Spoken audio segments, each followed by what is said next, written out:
everybody. Dara here. And Vanessa, I'm here too. So if you've listened to Urban Roots before, you know already, but I am a cities journalist in New York City. And I'm a historic preservationist here in Cincinnati. I'm also the founder of Urbanist Media, an anti-racist community preservation nonprofit. Woot woot. Apart from the podcast, we do a lot of work on the ground here in Cincinnati.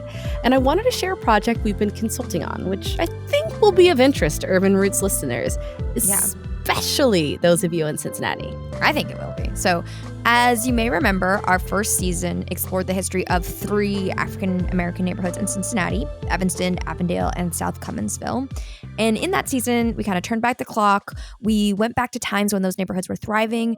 And we also went back to the times when they weren't thriving, when disinvestment in the 70s and 80s kind of started to instigate many of the challenges that these communities continue to face today.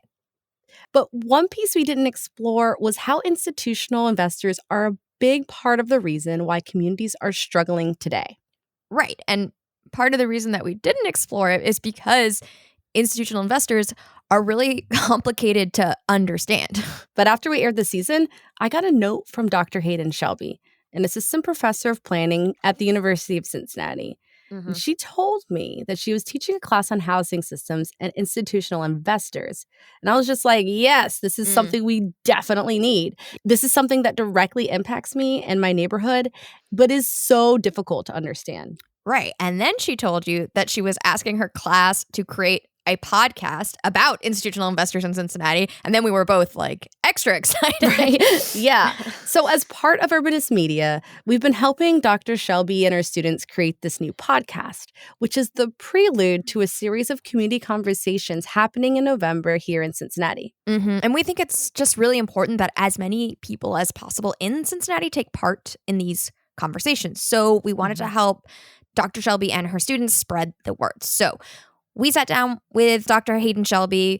We talked a bit about the issue of institutional investors broadly, but also specifically in Cincinnati. And we talked about how Cincinnatians can start participating in creating the solutions to these problems. So hopefully you enjoy this interview and get inspired to take part in the in-person and remote conversations happening in November. Right. Decca will be there in person. I will be there remotely. But let's just keep this conversation going. So here's our interview with Dr. Hayden Shelby. Hi, Hayden. Hi. Hi. So, Hayden, as part of this course that you're teaching on housing systems, you have tasked your students with digging into the sticky issue of institutional investors in the form of something we were very excited to hear about, a podcast. So, could you please start us off by explaining a little bit more about the class and the podcast? Sure. So we've started a podcast called If Cincinnati's Walls Could Talk, and it's all about Cincinnati's built environment and in particular its housing.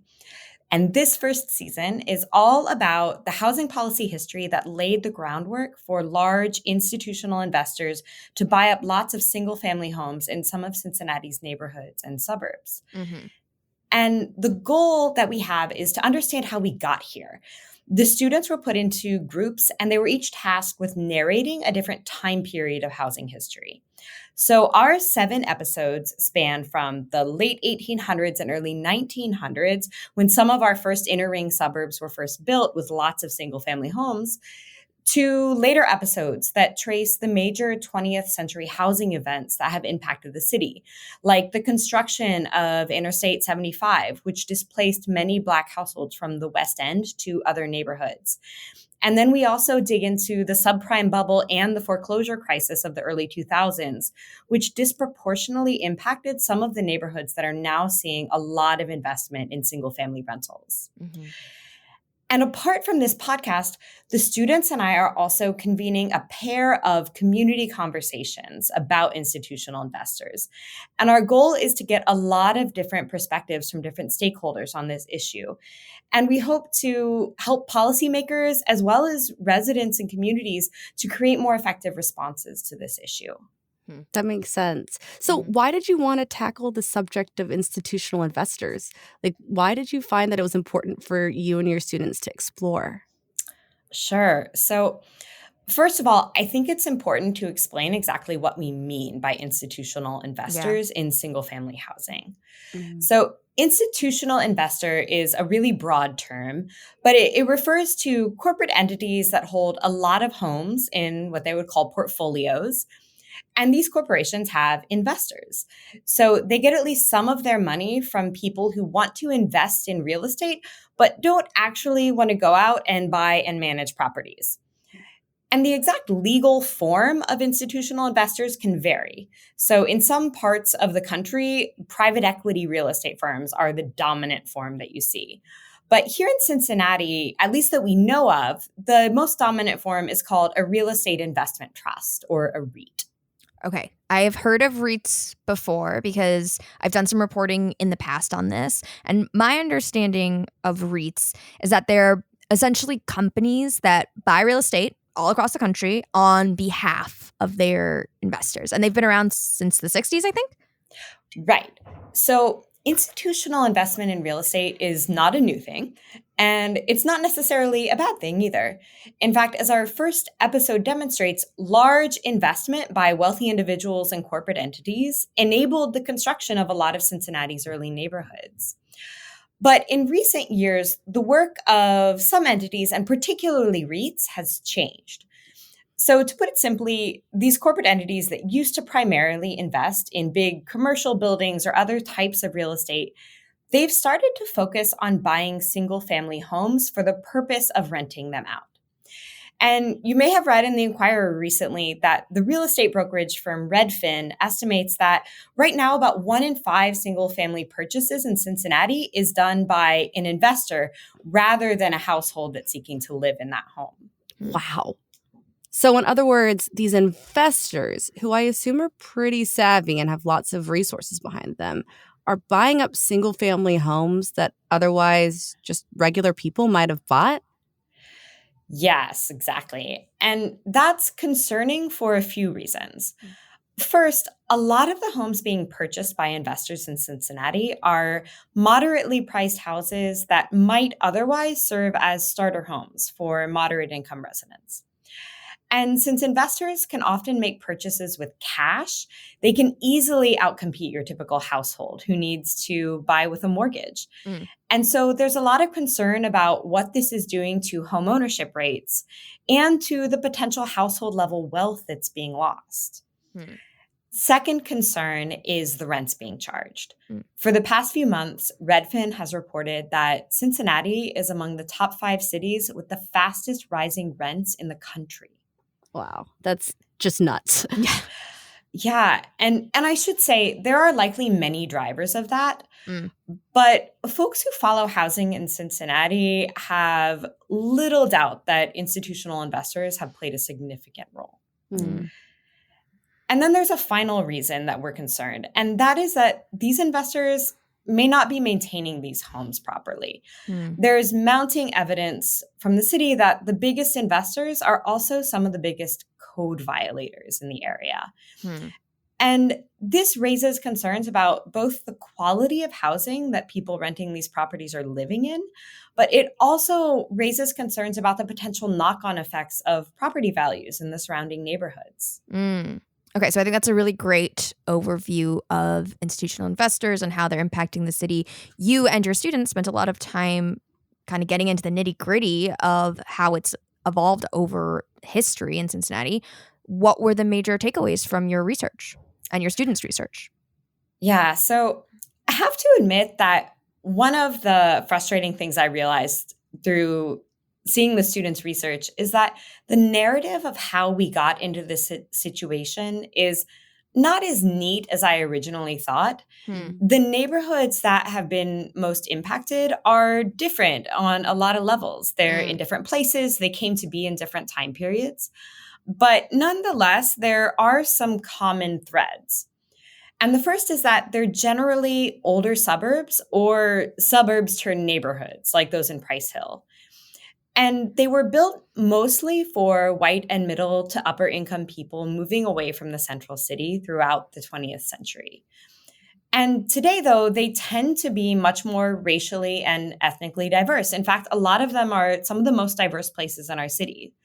And this has happened as a lot of white households moved even further out.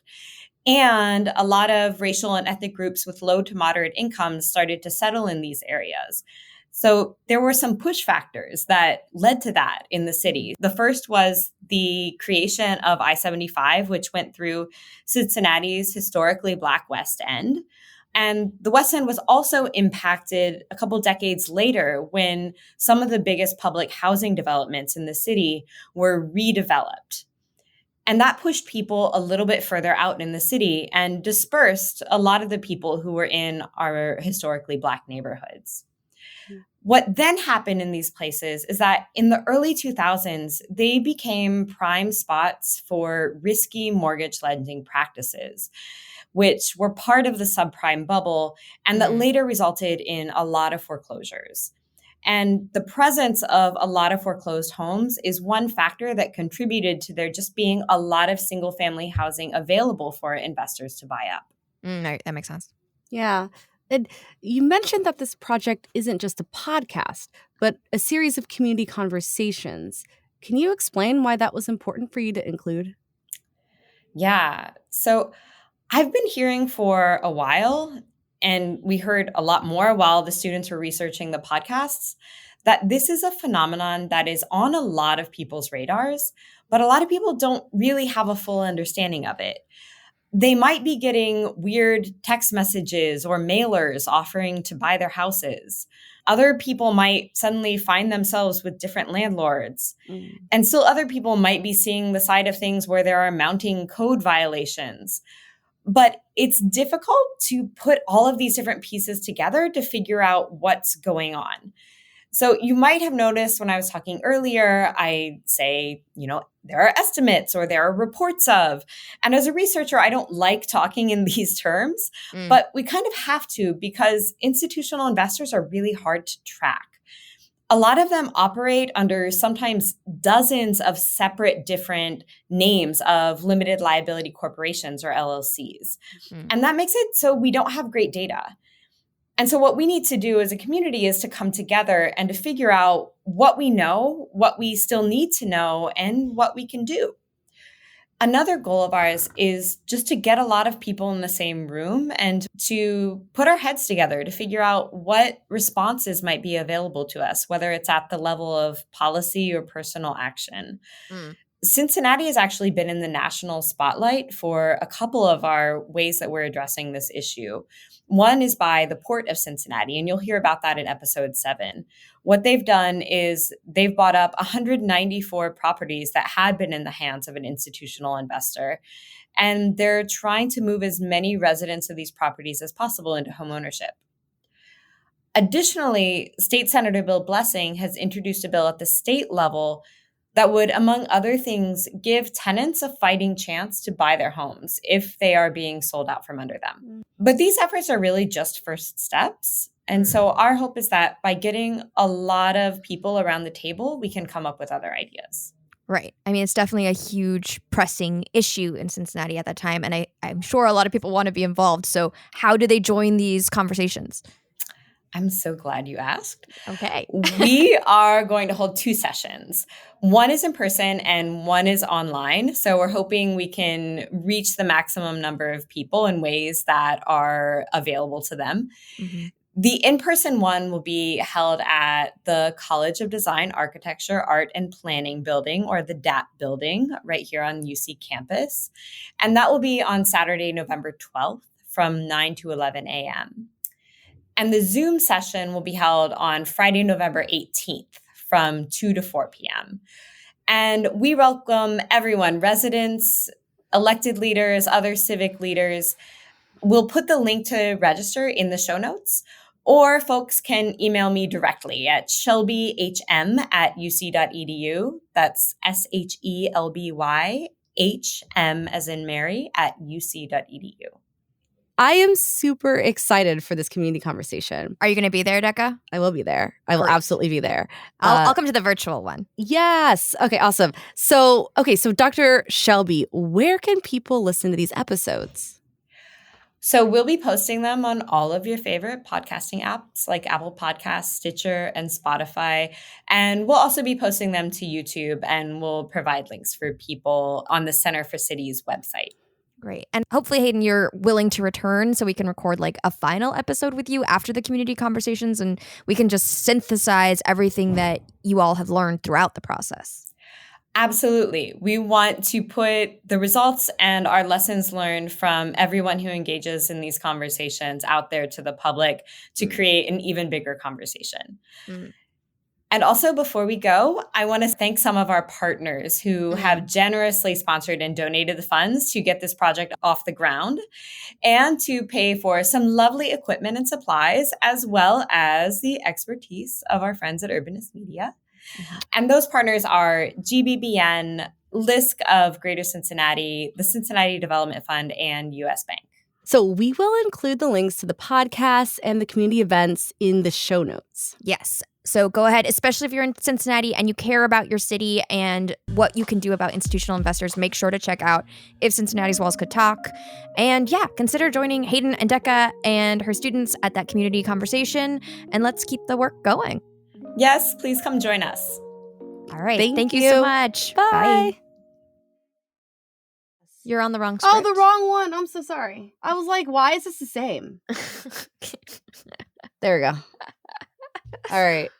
That could be a blooper, or you could just pretend like I never did that.